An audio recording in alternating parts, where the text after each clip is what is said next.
Bonjour, dans cette troisième vidéo, nous abordons la question de l'apostolicité de Paul. Paul était-il vraiment apôtre?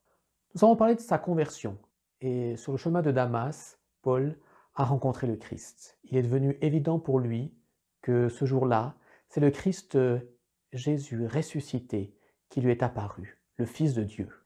Son attachement au Christ sera dès lors indéfectible.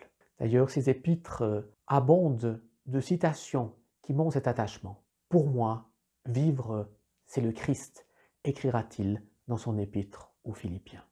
Mais de là à se déclarer apôtre, à l'être vraiment, il y a encore un abîme, une grande différence. Les apôtres, nous savons bien qu'ils ont été choisis par le Christ Jésus, appelés par lui sur les bords du lac de Galilée. D'ailleurs, dans le livre des Actes des Apôtres, au moment où il faut remplacer Judas, eh bien, Pierre énonce les conditions qu'il faut pour lui trouver un successeur. Pour cela, eh bien, il faut avoir connu le Christ, avoir marché avec lui sur les routes de Galilée, avoir participé à sa mort et sa résurrection à Jérusalem, à l'avoir vu ressusciter. À première vue, il est évident que Paul ne correspond pas à ces critères, puisque, comme nous l'avons dit dans des vidéos précédentes, Paul n'a jamais connu le Christ de son vivant. Et pourtant, dans la plupart de ses épîtres, Paul clame haut et fort qu'il est apôtre. Apôtre de Jésus-Christ, non de la part des hommes, mais de la part de Dieu, écrit-il par exemple. Comment ose-t-il affirmer cela? Pourquoi le prétend-il avec tant de conviction? Eh bien, c'est que sur le chemin de Damas, Paul est convaincu d'avoir rattrapé, en quelque sorte, le chemin vécu par les autres apôtres.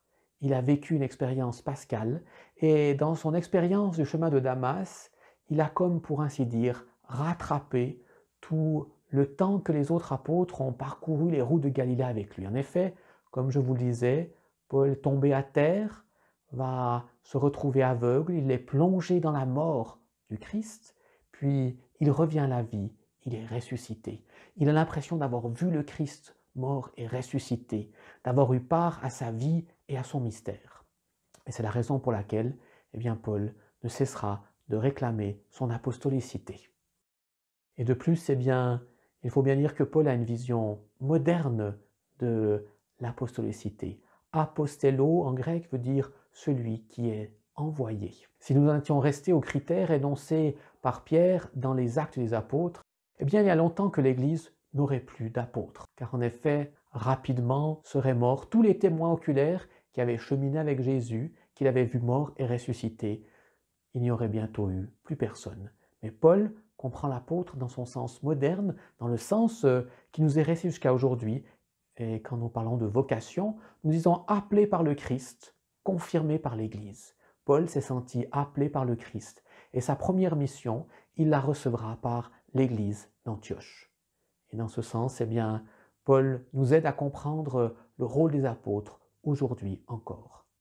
Devenu apôtre, Paul aura une mission particulière.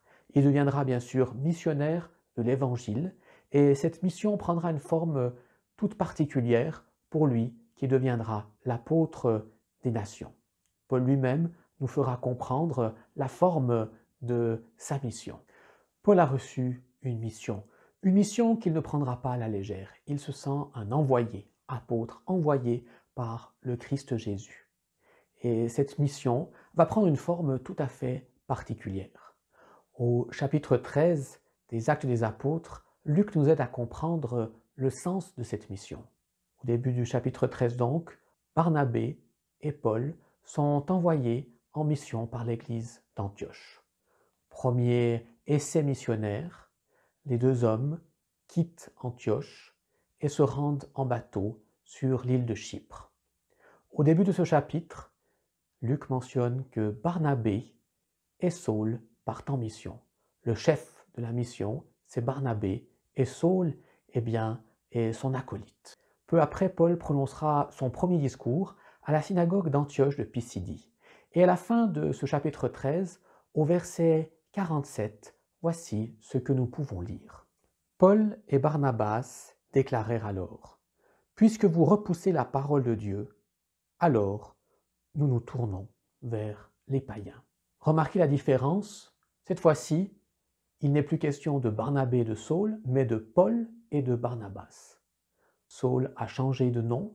Maintenant, il porte un nom totalement grec qui ne fait plus référence à ses origines juives. Et il citait en premier. Désormais, Paul est le chef de la mission. Et cette mission, eh bien, sera tournée vers les païens. La mission vers les païens ne sera pas pour Paul un simple concours de circonstances, puisque les Juifs ne veulent pas se convertir, puisqu'ils refusent d'accueillir Jésus comme le Messie, alors par dépit, nous tournons vers les païens. Non, ce sera vraiment la volonté du Seigneur. Plus loin encore, nous pouvons en effet lire « Car tel est bien l'ordre que nous tenons du Seigneur. Je t'ai établi lumière des nations, pour que tu apportes le salut aux extrémités de la terre. » Ainsi, c'est donc le Christ qui a appelé Paul à devenir lumière des nations, l'apôtre des gentils. Si Pierre sera l'apôtre des Juifs, des judéo-chrétiens, Paul, quant à lui, sera l'apôtre des nations païennes.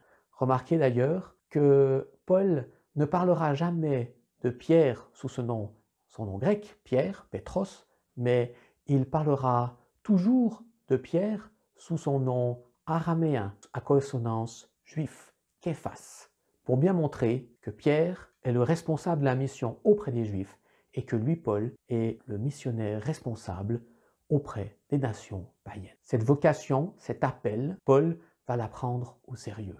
Et il va vraiment donner tout ce qu'il a, tout ce qu'il pourra pour annoncer la bonne nouvelle aux nations païennes.